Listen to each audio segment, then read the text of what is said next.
은혜 받을 하나님의 말씀은 사도행전 24장 10절에서부터 21절까지 말씀입니다. 우리 10월 남송 성구가 나오는 그 배경의 말씀입니다. 10절부터 21절까지 말씀 한 절씩 우리 교독하겠습니다. 총독이 바울에게 머리로 표시하여 말하라 하니 그가 대답하되 당신이 여러 해 전부터 이 민족의 재판장 된 것을 내가 알고 내 사건에 대하여 기꺼이 변명하나이다. 당신이 아실 수 있는 바와 같이 내가 예루살렘에 예배하러 올라간 지 열 이틀밖에 안 되었고 그들은 내가 성전에서 누구와 변론하는 것이나 회당 또는 사중에서 우리를 소동하게 하는 것을 보지 못하였으니 이제 나를 거부하는 모든 일에 대하여 그들이 능히 당신 앞에 내세울 것이 없나이다. 그러나 이것을 당신께 고백하리이다. 나는 그들이 이단이라 하는 도를 따라 조상의 하나님을 섬기고 율법과 선지자들의 글에 기록된 것을 다 믿으며 그들이 기다리는 바 하나님께 향한 소망을 나도 가졌으니 곧 의인과 악인의 부활이 있으리라 함이니이다. 이것으로 말미암아 나도 하나님과 사람에 대하여 항상 양심에 꺼리낌이 없기를 힘쓰나이다. 너의 만에 내가 내 민족을 구제할 것과 재물을 가지고 와서 드리는 중에 내가 결례를 행하였고 모임도 없고 소동도 없이 성전에 있는 것을 그들이 보았나이다. 그러나 아시아로부터 온 유대인들이 있었으니 그들이 만일 나를 반대할 사건이 있으면 마땅히 당신 앞에 와서 거부하였을 것이요 그렇지 않으면 이 사람들이 내가 공회 앞에 섰을 때에 무슨 옳지 않은 것을 보았는가 말하라 하소서. 오직 내가 그들 가운데 서서 외치기를 내가 죽은 자의 부활에 대하여 오늘 너희 앞에 심은 받는다고 이 한 소리만 있을 따름이다 하니 아멘. 우리가 9월 달에 정직을 말씀하면서 정직한 삶을 예수님을 닮아가는 정직한 삶을 살기 위해서 우리가 어떻게 해야 되냐? 그때 우리가 말씀드렸던 내용이 하지 말라라는 거예요. 무엇을 하지 말라? 거짓말을 하지 말라. 그리고 오늘은 우리가 해야 될 것. 항상 하나님 말씀을 우리가 볼 때에 두 가지가 있다 그러잖아요. 하지 말라와 하라. 근데 하지 말라는 그 선을 넘어가면 안 되는 거예요. 하나님께서 우리에게 하지 말라 그러면 그 선은 결단코 넘으면 안 돼. 하지 말라라고 하는 거. 십계명 중에서도 그렇고 하나님이 말씀하신 그 계명을 절대 넘어가면. 근데 하라라고 하는 거는 우리가 그것을 얼마만큼 하느냐에 따라서 그 인생의 질이 달라지고 섬김의 질이 달라지는 거예요. 절대 우리가 넘어가야 되지 말아야 될 그 경계가 뭐냐면 하지 말라는 거예요. 그래서 하지 말라에서부터 멀리 떨어져 있어야 되는 거예요. 그래서 오늘 하지 말라에 대해서 지난 9월 달 우리가 첫 주에 정직을 보면서 배웠고 오늘 두 번째는 하라라는 거예요. 정직하기 위해서 우리가 무엇을 해야 되는가. 오늘 말씀이 그거예요. 한마디로 딱 정리하면 양심에 꺼리끼지 않게 사는 거. 그것이 정직한 삶이다라고 말씀합니다. 오늘 말씀의 배경을 좀 살펴보면 우리 한번 읽어볼까요? 시작. 양심에 꺼리낌이 없게 살아야 합니다. 양심에 꺼리낌이 없어야 된다. 양심에 꺼리낌이 없어야 된다. 오늘 바울 사도가 24장 16절에 나는 양심에 꺼리낌이 없기를 힘쓴다고 말씀하고 있어요. 그런데 이런 고백을 했을 때의 그 배경을 보면 그 배경이 언제냐면 바울 사도가 지금 베릭스라고 하는 총독의 재판하는 과정에 그 앞에 섰어요. 재판 받는 거예요 지금. 재판 받는 과정에서 그 자기가 변론을 하는 내용이 오늘 본문의 말씀이에요. 변론하는 과정 중에 나는 양심에 꺼리낌이 없기를 힘쓴다라고 말씀하는 거예요. 그런데 바울 사도가 고소를 당해서 재판을 받는데 바울 사도가 고소당한 그 내용이 뭐냐면 세 가지를 말씀하고 있는데 그 세 가지가 그 내용에 대해서 오늘 바울 사도가 변론을 하고 있는 내용이에요. 로마에 대해서 폭동을 일으키는데 선동하는 사람이다. 그렇게 이들이 고발을 했어요.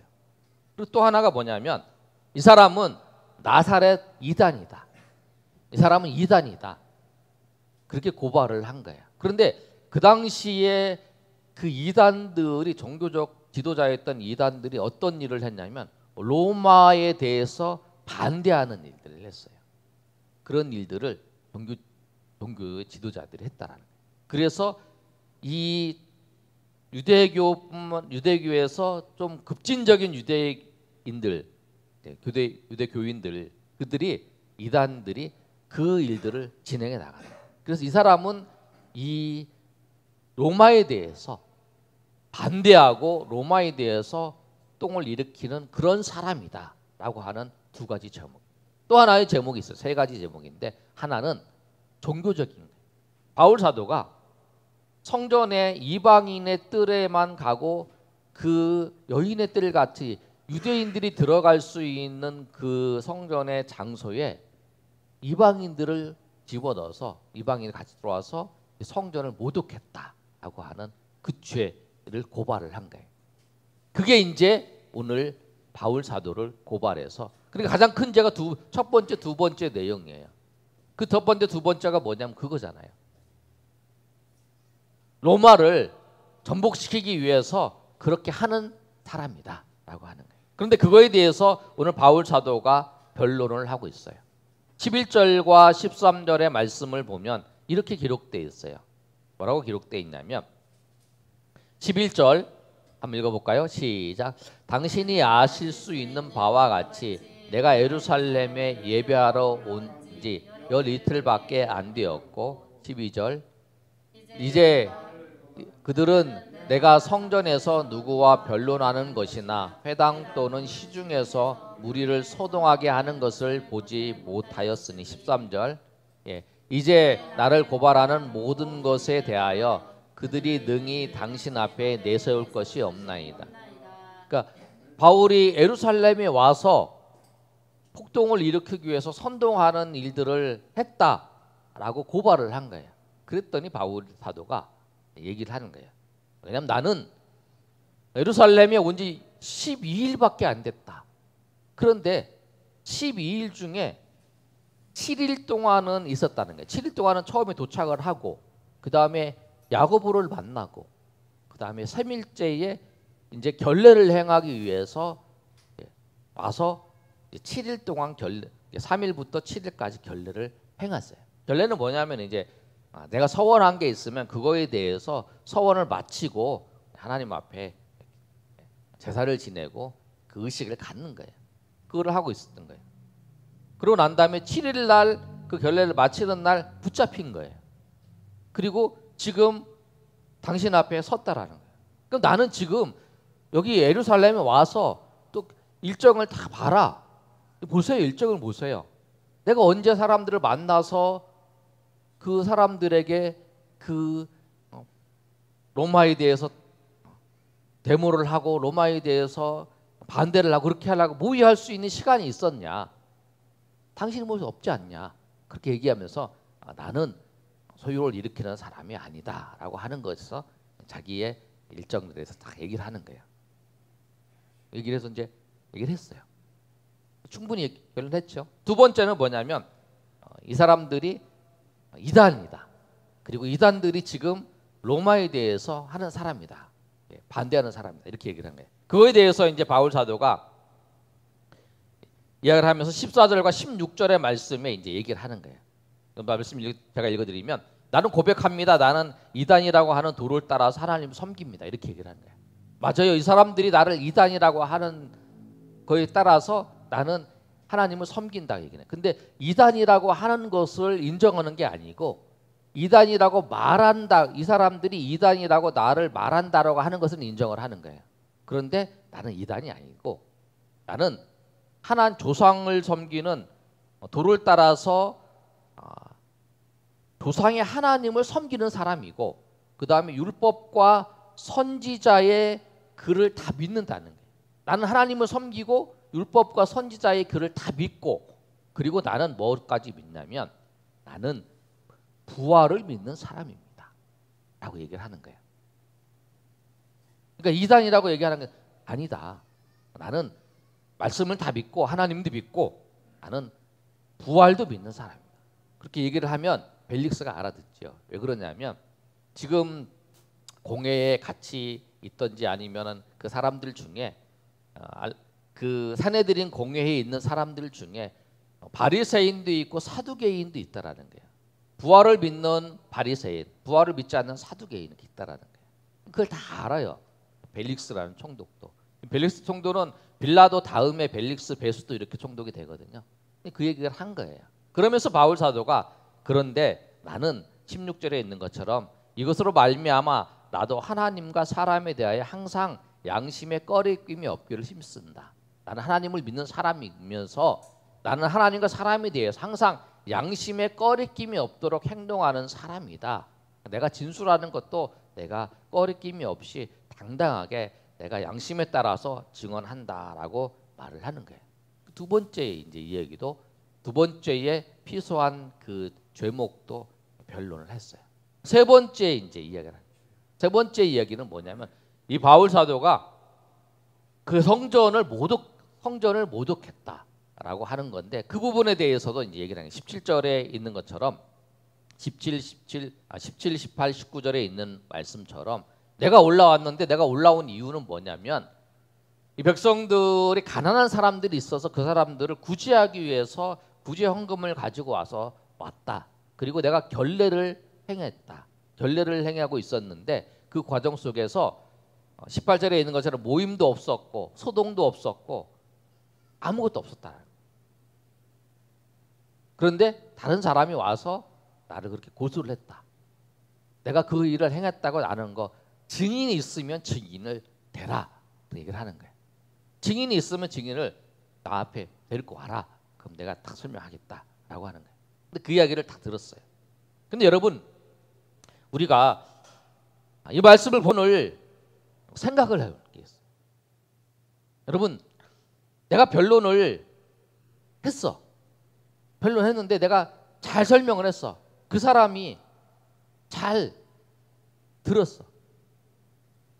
그런데 우리가 생각할 건 뭐냐면 우리가 인생을 살면서 내가 오해받을 경우도 있어요. 내가 고소당할 수도 있어요. 근데 그거에 대해서 너무 우리가 감정적으로 경로하면서 그럴 필요 없다는 거예요.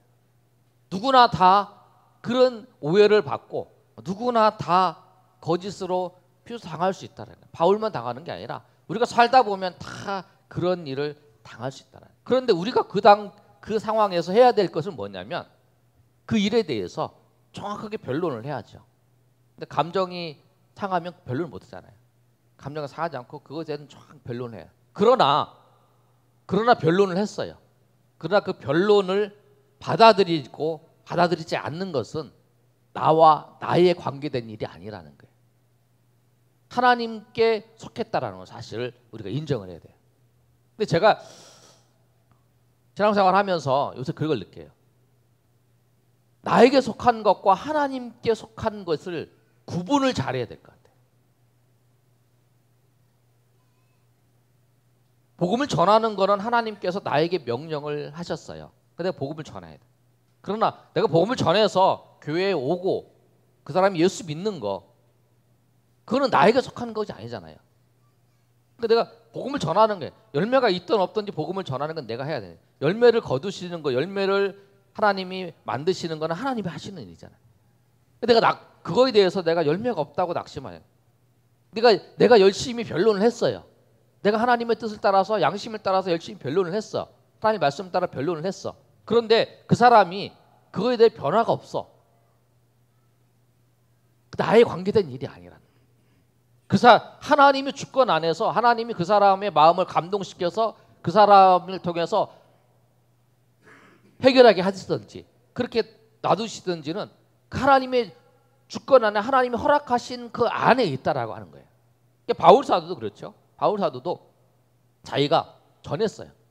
그리고 이 법정에서 분명히 얘기를 했어요. 그런데 이 법정을 잘 들었죠.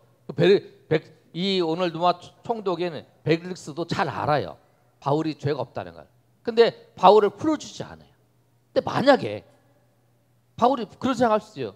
나는 죄도 없고 그리고 증인도 없고 나는 그래도 내가 변론도 잘했어. 근데 왜 나는 안 풀리고 난 감옥에 있지? 내가 감옥에 있어. 왜? 난 정말 억울하네. 정말 하나님이 살아계시면 하나님이 정말 계시면 정말 내가 이 상황 속에서도 정말 당연히 풀려날 거고 죄가 없는 게 명백하게 드러났는데도 왜 이 감옥에 갇혀 있지? 우리 이렇게 생각할 수 있다. 근데 그게 아니라 여러분 한번 생각해 봅시다. 오늘 이 본문의 말씀에 만약에 바울 사도가 벨릭스 앞에서 고소했던 그 사람들 앞에서 잘 변론을 해서 만약에 풀려났다. 그러면 어떻게 됐을까요? 그러면 바울 사도는 죽임을 당할 가능성이 많아요.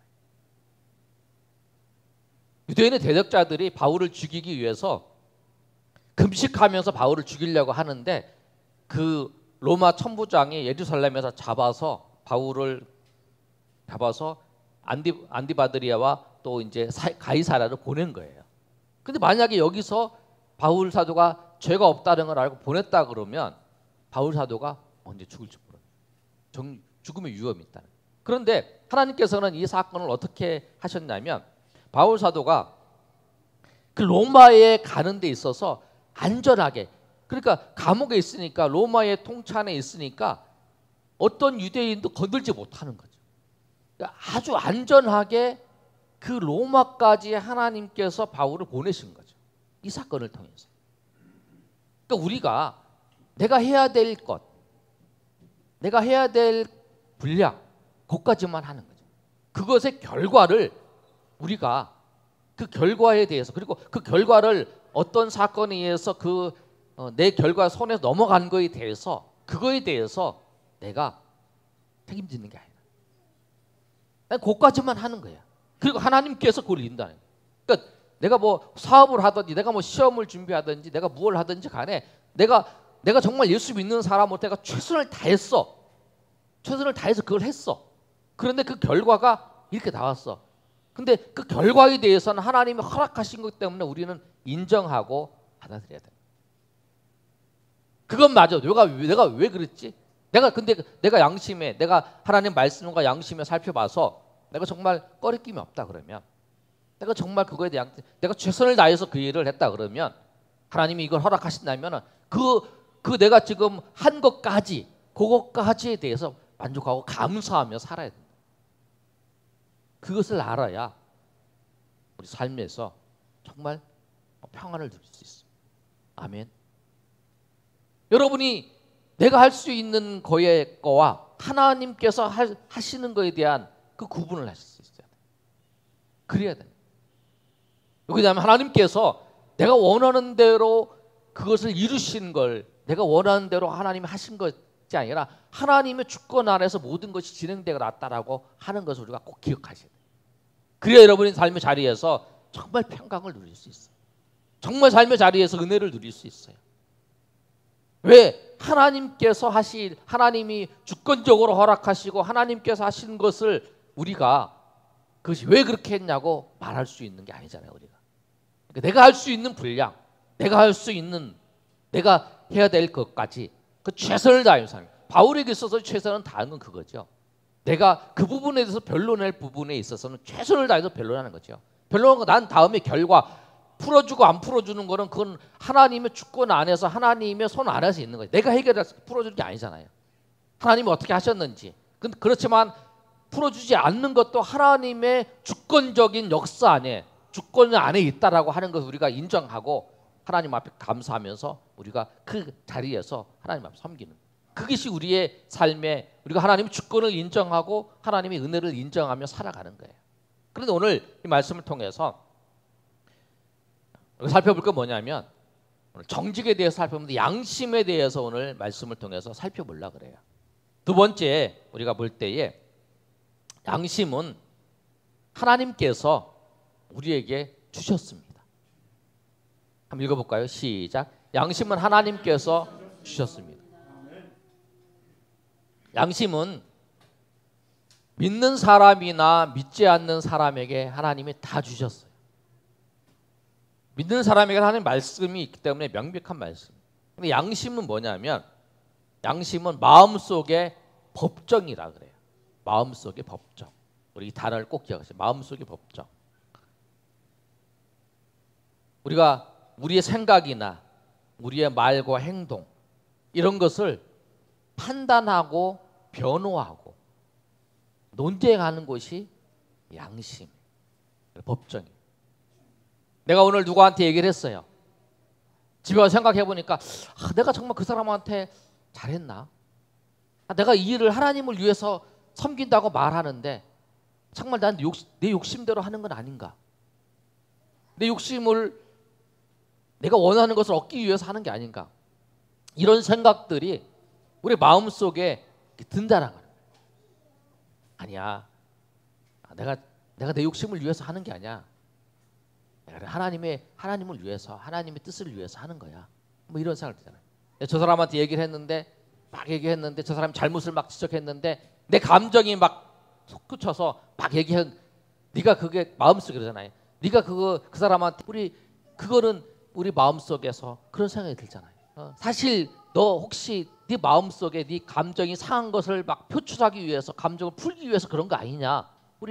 그거는 우리 마음속에서 그런 생각이 들잖아요. 그래서 마음의 법정이라. 그래서 로마서 2장 14절의 말씀을 보면 이렇게 말씀하고 있어요. 뭐라고 말씀하고 있냐면 우리 한번 읽어볼까요? 율법 없는 이방인들은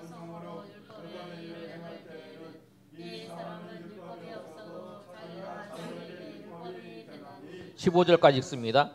이런 이들은 그 양심이 증거가 되어 서로 혹은 고발하며 혹은 변명하며 그 마음에 새긴 율법의 행위를 나타내는, 그러니까 이제 그 양심이 증거가 되어 서로 고발하면서 이렇게 한다는 거예요. 그런데 우리가 이제 그래서 바울은 양심에, 하나님과 사람에 대해서 양심이 꺼리낌이 없이 내가 힘쓴다는 거잖아요. 그러니까 우리가 정직한 삶을 산다는 건 뭐냐면 우리 양심에 꺼리낌이 없이 사는 거예요. 그러니까 우리가 삶을 살아가는 데서 두 가지의, 하나님의 말씀이고 하나는 뭐냐면 우리 양심이에요. 양심은 우리로 하여금 하나님을 발견하게, 하나님을 알게 하기 위해서, 하나님으로 인도하기 위해서 하나님 우리에게 양심을 주시는 거예요. 그래서 율법도 예수 그리스도께로 인도하는 것처럼 양심도 우리로 하여금 하나님께로 인도하는 거예요. 다윗은 이렇게 고백합니다. 밤마다 양심이 자기를 교훈한다라고. 시편 16편 7절에 이렇게 말씀하고 있어요. 나를 훈계하신 여호와를 송축할지라 밤마다 내 양심이 나를 교훈하도다. 내 양심이 나를 교훈한다. 선한 양심도 이제 여러분 살펴볼 때 선한 양심과 악한 양심이 있어요. 근데 이건 선한 양심을 말씀하는 거죠. 가늠하다가 잡힌 여인에게 있는데 그 여인을 예수님께서 그 여인을 이제 풀어주시잖아요. 그러는 과정 속에 요한복음 8장 9절에 보면 예수님께서 그 땅에다가 글을 이렇게 쓰는 거예요. 그랬을 때 그것을 보고 이 사람들이 예수님께서 하신 말씀이에요. 죄 없는 자가 터라 이랬을 때 그 말씀도 하시고 글도 이렇게 땅에다 글을 쓰시는 걸 보고 사람들이 이제 양심의 가책을 느끼고 가는 거예요. 그들이 이 말씀을 듣고 양심의 가책을 느껴 어른으로 시작하여 젊은이까지 하나씩 나가고 오직 예수와 그 가운데 섰는 여인만 남았더라. 이 양심의 가책을 느끼는 거예요. 나도 죄 있는데 그렇게 생각을 하면. 그런데 근데 여러분 이제 이런 사람 볼 거예요. 나는 양심에 꺼리낌이 없어. 나는 떳떳해. 내가 뭐 잘못한 게 있어. 나는 정말 떳떳해. 나는 잘못한 거 없어. 나 정말 양심에 꺼리낌도 없어. 근데 이렇게 얘기를 하면서 보면 아니 저 명백하게 잘못했는데 어떻게 저렇게 말할 수 있지? 우리 이런 의아심이 들잖아요. 그런데 그거는 성경에서 말씀하고 있어요. 그건 뭐냐면 양심이 죄로 물들어져서 악한 양심이 되었다라는 거예요. 좀 더 표현하면 그 자기 양심의 화인을 맞았다는 거예요. 디모데전서 4장 2절의 말씀을 보면 이렇게 기록되어 있어요. 한번 읽어볼까요? 시작. 자기 양심이 화인을 맞아서 외식함으로 거짓말하는 자들이. 이 양심이 화인을 맞아서 여러분 여기 상처가 나면 그렇다고 하더라고요. 상처가 나서 화상을 입으면 그 다음에 피부의 고통을 느끼지 못한다는 거죠. 그게 이제 여기서 말씀하는 것처럼 양심의 화인이 맞아서 그 양심의 기능이 이제 상실이 되는 거예요. 자기를 살펴보고 이런 거예요. 그래서 외식한다는 거예요. 디도서 1장 15절의 말씀에도 이렇게 말씀하고 있는데 그때 부분 읽어보면 오직 그들의 마음과 양심이 더러워졌다. 그들의 마음과 양심이 더러워졌다. 아이들이 자꾸 움직이니까 그런 여러분이 생각하시고 뭐 소리 나면 우리 아이들이 뭐 두드리고 이런다 생각하시면 돼요. 원래 아이들이 자꾸 움직일 수 있으니까. 그렇다는 거예요. 마음과 양심이 더러워졌다라고. 그러니까 양심이 선한 양심 원래 선한데 이게 죄로 물들어지면 그렇게 되는 거예요. 그래서 히브리서 10장 22절에 뭐라고 하냐면 우리가 마음의 뿌림을 받아 악한 양심으로 벗어난다. 그러니까 이 양심도 이제 회복되는 거죠. 예수 믿으면서. 더러운 양심과 선한 양심. 디모데전서 3장 9절의 말씀을 보면 깨끗한 양심에 대해서 말씀하고 있는데 뭐라고 말씀하냐? 깨끗한 양심의 믿음을 가진 자라야 할지니라. 디모데후서 1장 3절도 청결한 양심으로 조상적부터 섬겨오는 하나님께 감사하고 또 히브리서 13장 18절에도 선한 양심이 있는 줄을 확신한다라고 말씀하고 있어요. 선한 양심과 악한 양심 있다는.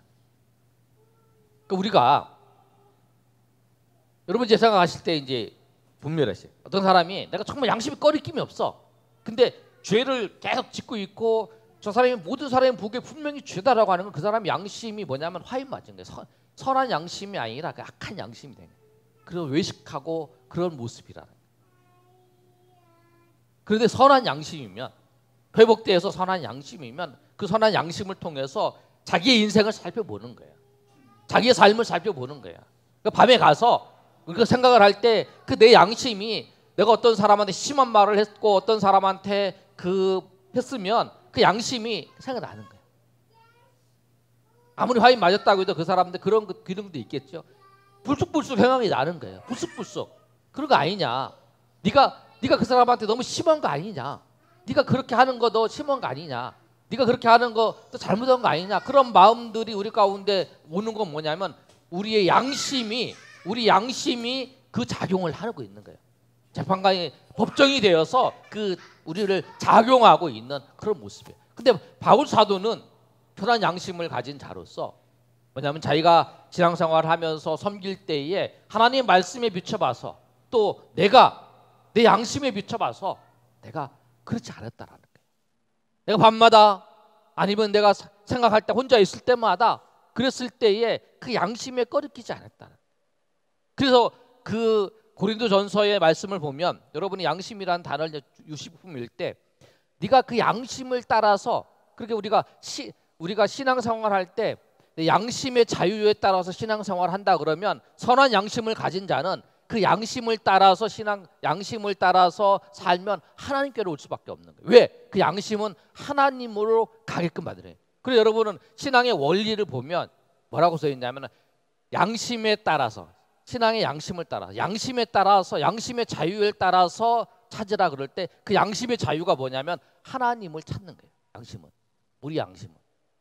그래서 여러분 사람들에게 정말 여러분의 양심에 따라서 살게 된다라고 하면 화인 맞지 않은 이상, 그 양심이 작용하지 않는 그 이상 그 사람은 하나님을 찾을 수밖에 없는.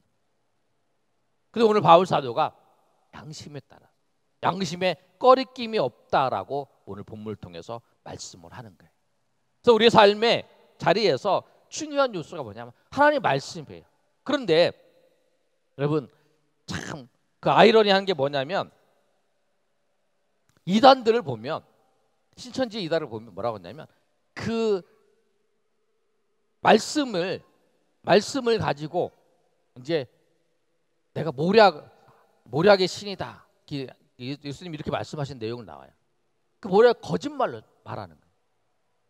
교회 와서 섬길 때에 자기 교회라고 하는 신천지 집단에서 다른 이제 기성 우리 교회에 와서 처음 교회 온 사람 속이고 거짓말하고, 그리고 여기서 성도들을 데리고 가고, 주변에 그런 교회들 봤어요. 어려움 당하는 교회들. 그 양심에 화인 맞아서 그 말씀을 이용해서, 그 말씀을 자기 수단을 이용해서 그렇게 하고 있는 모습. 두 가지가 우리 신앙에 있어서 정말 잘 작동해야 되는 게 뭐냐면 말씀을 잘 알고 또 우리 양심을 따라서요. 선한 양심을 따라서. 여러분 바울 서신에 보면은 믿음과 선한 양심을 따라서 하라. 너희 양심을 따라서 그 일을 해라. 이렇게 나와요. 여러분 꼭 기억하실 때, 여러분 오늘 이 말씀처럼 정직한 삶을 사는 그 모습이 뭐냐면 거짓말하지 않을 뿐만 아니라 양심을 따라서, 선한 양심을 따라서, 양심이 여러분으로 하여금 하나님께로 인도하는 그런 모습으로 하나님께서 우리에게 만드셨다라는 거예요. 그래서 이방인들은 하나님의 말씀을 모르지만 그 양심을 따라서 살면서 하나님을 찾아가는 거예요. 주님 앞에 나올 수 있는 그 기능을 마련한다. 그래서 율법이 예수 그리스도를 인도하는 것처럼 양심도 우리를 하나님께로 인도하시는 그 기구로 만드셨다라고 하는 그 사실을 알고 우리 삶의 두 가지 말씀과 우리 양심에 따라서 오늘 바울처럼 그렇게 살아가시는, 양심에 꺼리낌이 없이, 사람과 하나님 앞에 양심에 꺼리낌이 없이 날마다 우리 삶을 살아가시는 저 여러분 되시기를 예수님의 이름으로 축원합니다. 아멘.